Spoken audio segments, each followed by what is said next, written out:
Sino dito ang mahilig magtago? Sino dito ang mahilig maglaro ng tagu-taguan? Magaling! Dahil ang kwento natin ngayon ay pinamagatang Si Pilong Patago-Tago.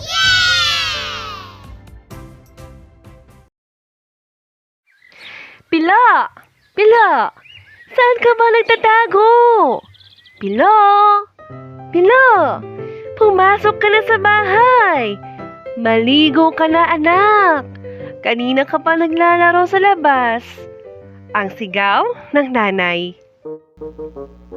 Nang biglang may narinig si nanay na, "Bulaga, Nay! Hindi niyo alam, nandito lang ako, no? Nakatayo ng tuwid sa likod ng poste. At may naghahanap na naman kay Pilo. Pilo! Pilo! Saan ka ba naroon? Gutom na ang alaga mong isda! Pilo! Pilo! Pakainin mo na ito at papasok na ako sa opisina! Ang tawag ng tatay. Nang biglang may narinig si tatay na, "Bulaga, Tay! Di niyo ako nakita, no? Andito lang po ako sa tuktok ng aparador."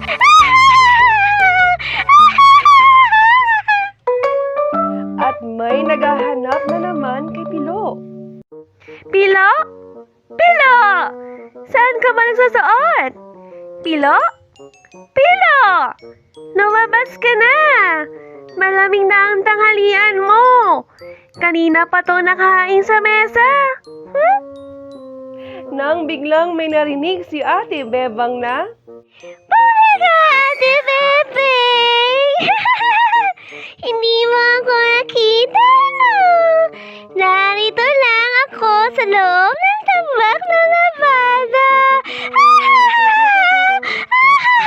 Yes! At may naghahanap na naman kay Pilo. "Pilo? Pilo! Nasaan ka na ba talaga? Kailangan na nating umalis. Nariyan na ang iyong tricycle sa ibaba.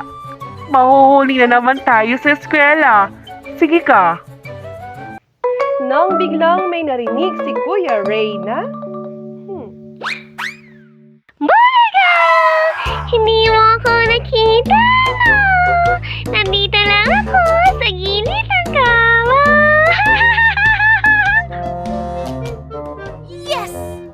Dumating na si Pilo galing sa eskwela at may naghahanap na naman sa kanya. Sino kaya ito? "Pilo? Pilo! Aalis na tayo, anak! Pupunta tayo sa palengke! Bibili tayo ng pantalon mo!" Nang biglang may narinig na naman si nanay na, "Bulaga! Di niyo ako nakita, no, Day? Nakasiksik lang ako sa gitna ng aking mga laruan."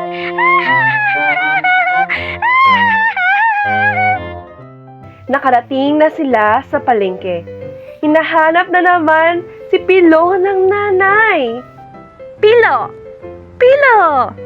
Nakapili na ako ng pantalon mo. Pilo!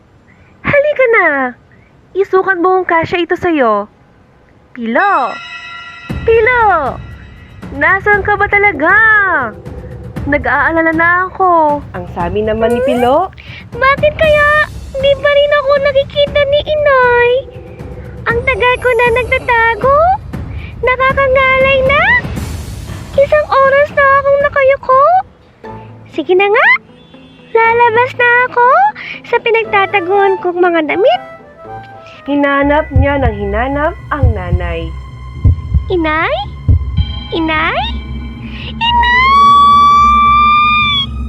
Si Pilo pala ay nawawala sa palengke.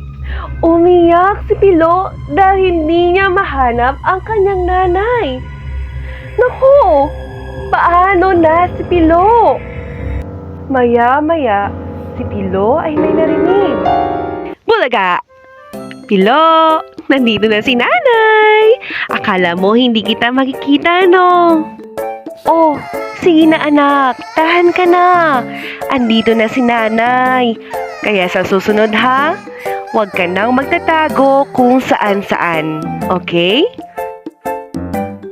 Maraming salamat sa inyong pakikinig. Hanggang sa muli!